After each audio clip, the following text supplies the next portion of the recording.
Many would-be gardeners would love to grow their own vegetables and flowers, but either lack the space or perhaps the physical ability to garden in a traditional bed. Well, container gardening may just be the answer. The possibilities are endless in finding containers for gardening. Conventional clay or plastic pots are fine, but many other materials work just as well. Old whiskey barrels, bushel baskets, coolers, buckets, window boxes, hanging baskets, grow bags, or even bags of potting soil will work. The most important characteristics in choosing containers are size and drainage. Containers should be large enough to support full-grown plants. Most plants are going to need a minimum of 6 to 8 inches of rooting depth. Containers must have a means for excess water to escape. Usually that's through the holes in the bottom of the container.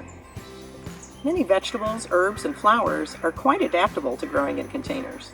Shorter plants usually adapt better to the limited soil area, so look for plant cultivars that indicate that they're dwarf or patio types.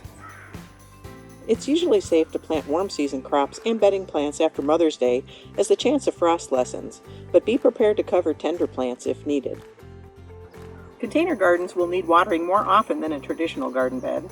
The smaller the container relative to the size of the plant, the faster it's going to dry out.